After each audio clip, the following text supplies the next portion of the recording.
All right, so if this is my fabric right now, I'm using this paper to demonstrate this. If this is my fabric, okay, I'm going to place this part on fold, and I'm going to come in with my front pattern. This is my front pattern. Okay, so I'm going to place my fabric on fold to accommodate my front pattern.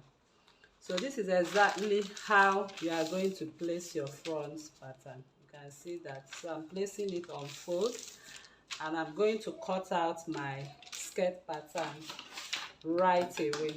So make sure you hold them down with your pins, and the center front has to be on the edge where you placed on fold. So I'm going to cut right now on the waistline. I'm not adding any seam allowance. Please take note, when you be cutting yours, make sure you add your seam allowances accordingly. Okay, so I'm just pretending using this paper to serve as my fabric. So you can see how I placed the paper on fold. So if that is your fabric is actually going to be on fold. Can you see that? Fabric on fold. So this is what I have as my skirt. Okay, so I call this the waist, and I call this the hem of my skirt. Okay, all right, so I'm done with this. I will set it aside. This is the front pattern, and it is on this pattern we are going to create the flare right now. So I'm going to come in again with the back pattern. I'm going to simply place my fabric. I'm cutting 2 times.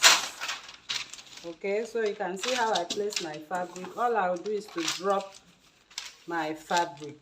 Okay, I'm going to drop it, making sure the center back. Now this is the center back. It has to align to this. Remember, the zipper allowance will be added at this point. So I'm going to cut the back. Like I said, it's going to be cut 2 times.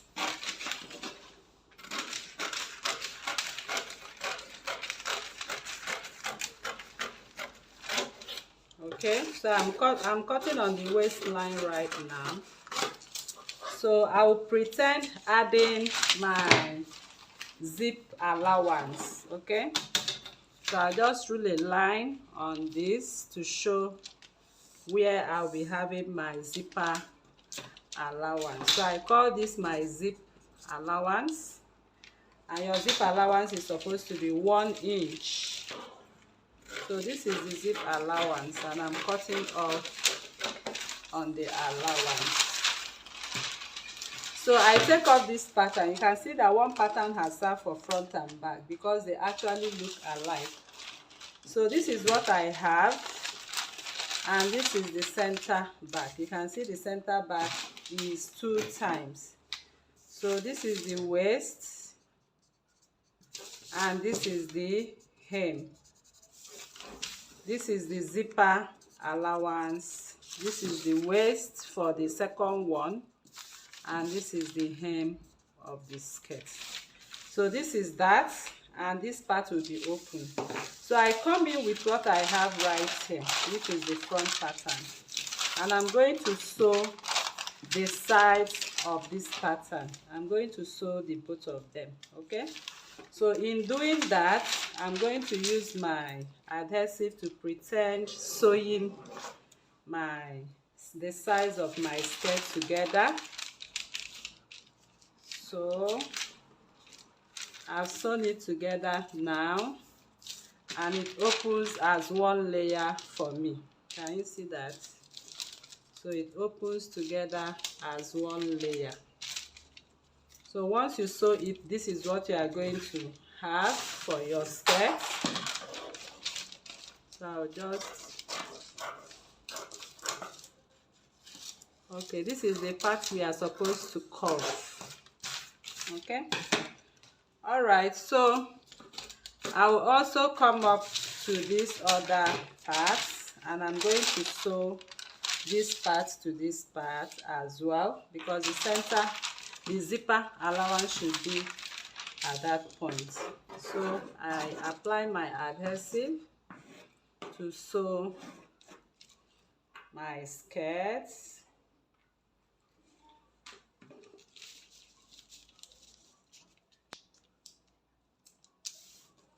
All right, so you can see what I have,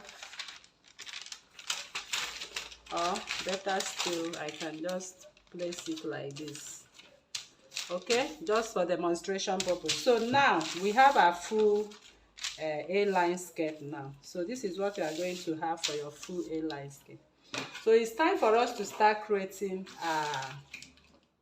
we want to start creating the layers. Okay, so in creating the layers, if this is the waistline for all of them, I'm going to measure the length of my skirt. Here I have 12 inches. By this time you have added your seam allowance for your waist. So if you have added your seam allowance for your waist, simply take off the seam allowance. The seam allowance is ½ an inch. Okay, so this ½ an inch, I'm going to create it now from end to end. Okay, this is the seam allowance. I'm creating it from end to end. That means for us that our layers is not going to start. The first layer will be on this line. That is the first flay that will fall will be on this line. So from this line, I'm going to divide what I have on the length. So from here to here, I have 12 inches. I'm going to divide my 12 inches by 4 inches. So I'll be able to have that for demarcation. So from this seam line, I have 11.5 right now. So I'm dividing 11.5 by 3. So if I divide 11.5 by 3, I'll be having 3, 7, that is 3 3/4, that is 3.75, 3.75, 3.75. Can you see? So the first layer starts on this line. The second layer starts at 3.75. So I'll keep marking my layered line on my fabric like that. I'll keep marking like that. Then I come over to the third layer at 3.75. So like I said, this is an illustration. I'm illustrating to you. When you are making this on your fabric, you have to use your actual length, your actual waist, your actual hip. Okay, so I'm done ruling my lines. I believe you saw these lines I made right here. I'm actually going to make it prominent for you to see. So I've made the lines more clearer. So what I'm actually saying is this: what we have right here, after you have sewn the base, this is layer number 1, layer number 2, and layer number 3. So we have 3 layers flay right here. Okay, measured at the distance from here to here, divide by 3, and you share them. So now, since one layer is 3.75, I'm going to make 5 inches length of flay. Okay, so what I added is just 1.5 inch. You can also add 2 inches. It depends on how your measurement is. So you can see what I measured from the first layer. My first flay will cover up to this point at 5 inches, and the second layer will cover up to this at 5 inches, and the last 5 inches layer will just be at the tip of this. So now I'm going to measure the radius of the flay.